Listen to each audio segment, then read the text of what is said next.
Hey guys, how are we doing? Great to see you again at on this podcast. So, welcome to the $1 Million Sprint podcast. This is episode 2 of the podcast, and I'm really excited about this whole project because we're designing this in a way that we can actually grow with you, and for you to start at podcast number 1 and be able to create an actionable step. Some of it might be reminders, some of it might be mindset, some might be practical how-to marketing and business growth techniques as we go, but it's designed to bring you through the journey. And today is just number 2 on that journey, and it's very much about looking at you and who you want to work with.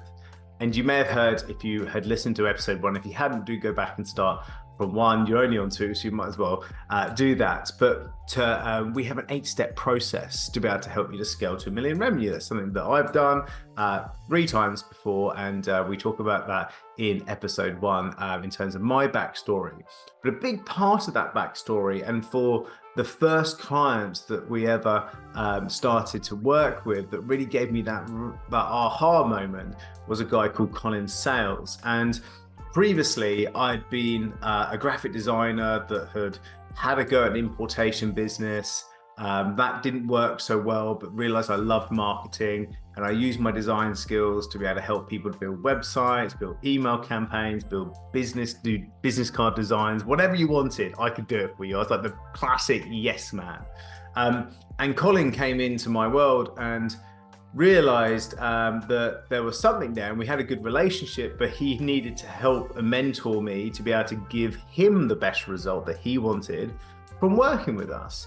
And he kind of coached me through that concept, and I want to help you to kind of make sure that you also are thinking about this. And so he said to me, look, what's the result that people who do marketing want? And I said, well, they want more brand awareness. And he said, why? And I said, so they can get more like people inquiring. He said, exactly, because more inquiries therefore become more sales appointments become more clients means that they can grow and ultimately have more beach holidays, as the owner is able to chill out and knowing the business is going to work and generate inquiries without him having to be there or her having to be there and grinding the actual grinder, right? And so that's when it realized, it's like, wow, okay, right. So if that's the result that they want, then what can we do to be able to help them to achieve that result? And she said, well, look, I like you, love you to work with you, but go away, realize that I want to buy a result from you, and all your clients want to buy a result from you. And so he said, the result I want is good quality leads. Cool. And he was an owner operated business, about 30 staff, doing IT, is an IT support type business. And I said, okay, so we went away, thought about exactly what we did, came back and pitched a landing page email marketing ads campaign to him, and he said, fantastic. Do you think that is the solution? Not that there's a bronze, silver or gold or anything like that. Do you think it's the solution that's going to get me the result? It's the best thing that you can do to get me what I desire. And we said, yeah, that's definitely the best. Maybe there's a couple more things. If there's a couple more things, I'm going to go away and think about that, come back to me when it's perfect. Okay, great. So we went away, polished it again, came back, said, that's definitely the best. It's, yeah, that's definitely the best. Right. That's it.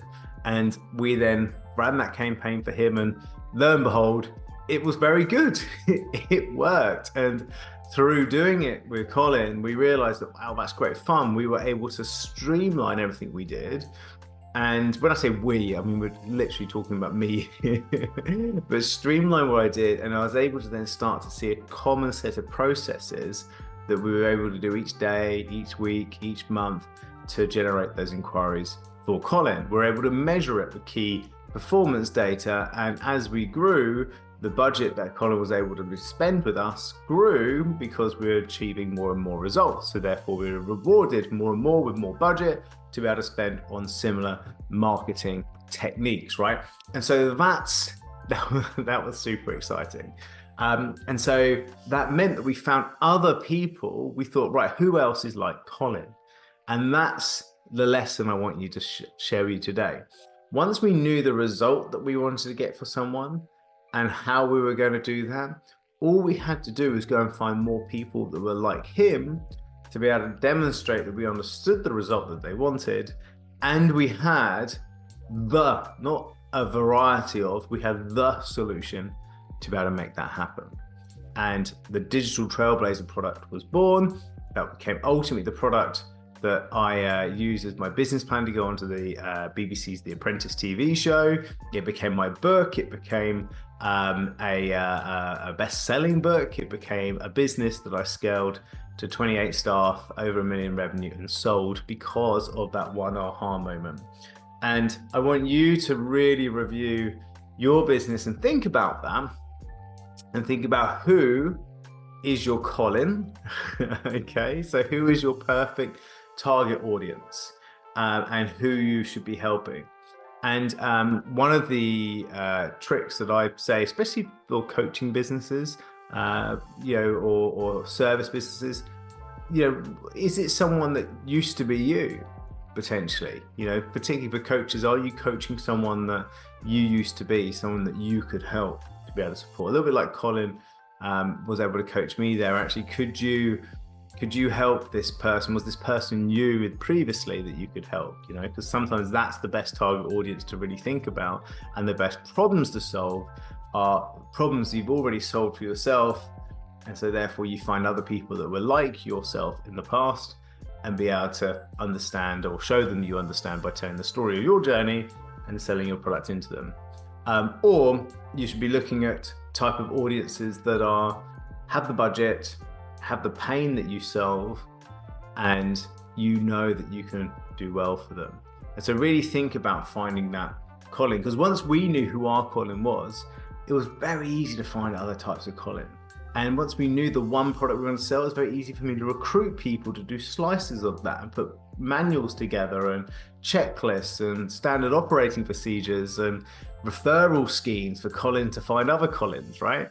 And we had a language inside the office of, is this person a Colin? Because if it's not, then we shouldn't have been working with them. So really, really cool, really, really exciting. And that's how we grew it. So when I kind of reiterate that to you, just think about that. So part one, find your Colin, and then create a scalable product for them. When I mean scalable, that's you not having to swap your time for money. Because if you are saying that you're doing one-to-one coaching with people, or you're getting stuck in the cog in the wheel, actually, for you to be able to grow a business, you don't want to be stuck in that business. So not only should you be thinking about what's the ideal product for them, but also, can that ideal solution be a solution that I delegate to other people over the weeks and the months of running that campaign? So that's what I say. Always know who you're targeting and making sure what you're saying to them is scalable, and know that what you do sell to them has to solve that pain. It has to deliver a result.